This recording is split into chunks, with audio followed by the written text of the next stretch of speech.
there was MySpace and there were websites, and people could still buy online, and it had already started, well on its way. But the biggest thing was the social revolution, really. Like then when all the social sites exploded, it changed everything, because people could talk and they could share, and then eventually people started to steal. But yeah, that was the thing that took everybody by surprise, really. It was the social explosion. Facebook, YouTube, MySpace, Twitter, everything. It's changed the way people consume. So how did you end up looking after Morris's MySpace page? Morris's MySpace page. Well, we would run initiatives on there and just, distribute sales messages when they were needed. But there became a time I made the mistake of starting to open the messages to see what they were, to see if I needed to, because we didn't know back then really what social networking would have been. And then you think, and then people start seeing that you've opened the message, and then you get exposed to the fan side of things. It was just like, crazy. So it it exploded so quick that you weren't ready for it. You didn't know how to deal with it.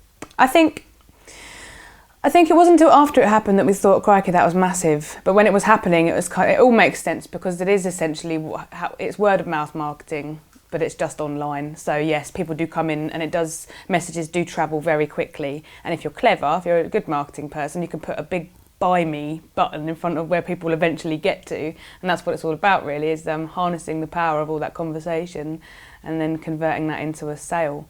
So at the time, we were busy doing that. And then afterwards, it was like, cool, that has actually changed more or less everything we do, because it's harder to control, really, I think, because there's so many sites, people are talking about so much stuff, and they're visiting different places, and it was a massive learning curve, really. My first taste of realising that digital marketing was massive was probably running a DJ Yoda competition, which was at a festival probably about 6 years ago now, I think. And we did a competition where we threw 100 t-shirts out from stage while he was DJing, and we launched it exclusively on MySpace.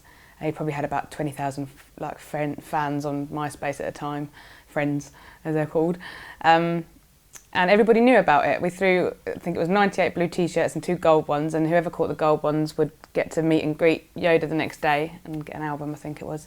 And everybody knew. Everybody was there waiting for the t-shirts, just think, wow, that really worked, because we weren't sure if it was going to, and people started replying to the messages. So we got an inkling that people were getting the message, but it wasn't until we actually got there, it was like, wow, you lot are actually properly engaged with MySpace, and this is a big deal. And that was kind of my first taste of all that, really.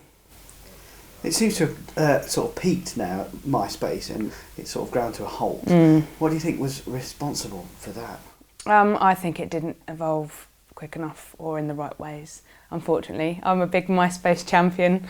I used to love MySpace back in the day. I think it was a brilliant platform, people to be creative with their own profile, and it still is a platform for musicians. There's certain people that still will just look for a MySpace link, even though people aren't on MySpace the way they were. No one's interacting and no one's really socially networking on there, but it's still a good music player, and people just second nature will go, oh, what's your MySpace?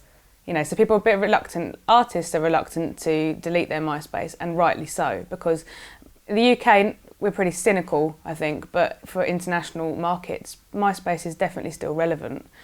In certain ways, so don't delete your MySpace, but don't be any campaign around it either, unfortunately. But yeah, I think when Facebook took over, it was just you could get more, and it was quicker to do that, and the sharing capabilities of it. And I don't know, I think MySpace catered for people who thought they were a bit creative as well. There was a lot of with the editing your HTML and your sparkly GIFs and everything that everyone used to do on there. Everyone was like, well, I've just edited my profile and I found my profile song. But then everybody got involved in Facebook. Your mum or your cousins that you don't see very often, and people from school that you don't ever want to see again. But everyone, it just took off and it just grew so quickly. I think that MySpace kind of probably had an opportunity to change, but didn't in the right way. Remember, subscribe to The Racket, because there are plenty more where that came from. We've got lots of contacts inside the industry. We've got quite a few videos out there already, and we post them on a regular basis. So get subscribed, follow us on social media, and have a wander around our YouTube channel. First on was Kaiser Chiefs, and then it was Block Party, and then there was another band, we don't remember who they were, and then it was Razorlight. And it was, £5 to get in. But I do It think was really we're now just busy. coming But up none the of them other at side that of the point valley, were. and I think the No one process- knew who was going to do well.